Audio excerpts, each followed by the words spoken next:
We didn't really plan for this, but I wanted to invite David to share a testimony because David had a moment, I guess you'd say, with the Lord recently, and I'll let him tell you the story. I won't steal his thunder. Go ahead, Dave. I know. He lovingly was just like, by the way, I had you in the production notes to speak today, and he told me Friday. So I'm like, thank you for that. So, who here has ever had God call your bluff before? Okay. Who here has a bad habit? Who here is also a bad Christian and talks back to God sometimes? All right. Okay, I'm not alone. So, this is a story of a God calling my bluff. So, I'm working. All right, I work for a catering company. All right, I had a 12-hour shift. All right, I look like a hot mess, which I suppose is better than being an ugly mess. And I'm driving home. And I feel the Lord prompt me very strongly that I'm driving through the metro parks, and he's like, you know, you need to really pull off to the side of the road and pray right now. And I'm like, God, you're funny. I have a hot date with a shower in about 5 minutes. That's not something that I really want to do. And being the terrible Pentecostal that I am, I continued driving. And he kept nagging me until I just felt so strongly, you need to pull over. I'm like, fine, you know what? Listen, fine, you win. I pull over and I start praying. And through where I was seated in the metro parks, through the clearing in the trees, I saw a Muslim family having a cookout. And like I said, I don't know if you know me or not, but I'm not the most spiritually in tune, emotional kind of guy. I'm a more rational thinker. I'm the kind of guy who, when I'm at an altar call, starts pretending to cry because I think that's what you're supposed to do. So this is a weird experience for me, all right? And I start praying to them. I start praying for them in tongues, and my heart just breaks. And I say, Lord, please send someone to them. Just, you should never pray. Because then I think we all know he says, oh, yes, I did. That's why I made you. And I'm like, dang it, I know better. But I'm like, God, look at me right now. I am covered in beer and food and catering things that have been spilled on me. This ain't happening right now. And I said, remember that whole fleece thing you did with Gideon? You're going to have to do this again to me, God, because I am going home.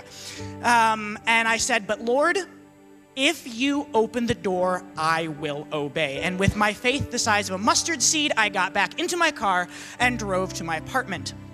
Now, for context, about a year ago, during finals weekend, I live in an apartment complex in Lorraine, and my roommate who looks far more like Jesus than me, Ron Bolden, not Isaiah, don't get excited,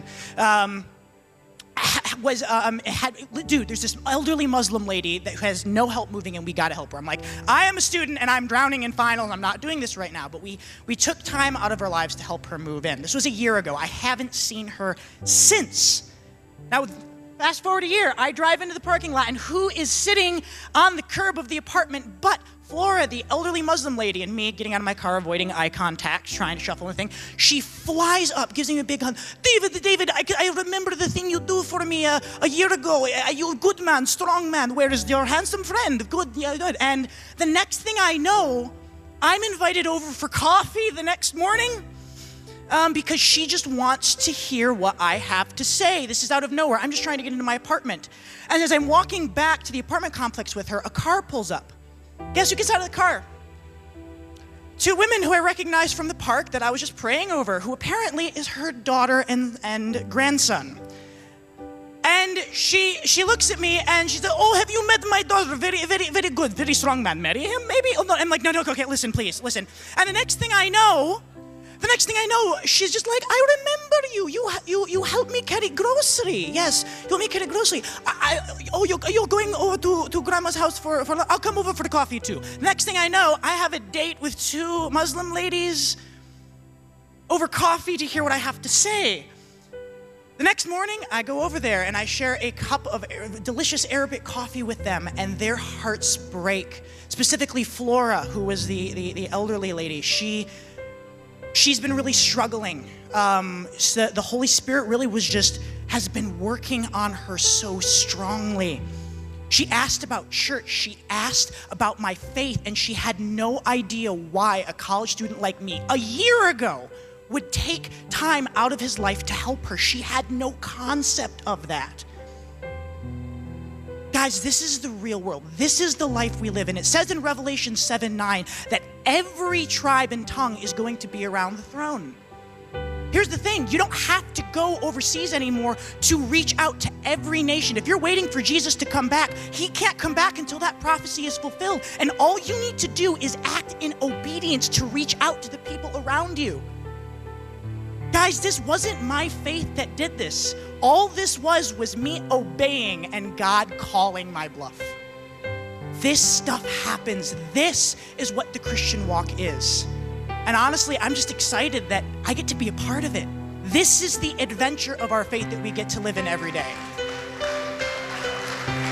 And who knows, the next thing I know, as I'm trying to leave, she's like, no, you take food. She has nothing. She has nothing. She can't get a job because she can't speak English. She's been read or write English. She's been here from Palestine since the 80s. And she tried to give me what little food she had. And I said, no, Flora, listen, I want you to keep this. And me and my roommate, we're going to come back over here and we are going to cook you a meal. And we are going to talk about Jesus. This is an opportunity that the Lord has opened. And I challenge each and every one of you, who is sitting around you? What neighbors are around you? Who are the people that you see every day that you haven't had these conversations with? Follow the prompting of the Holy Spirit and act in obedience. And he always makes a fool of me with what he can do. Thank you.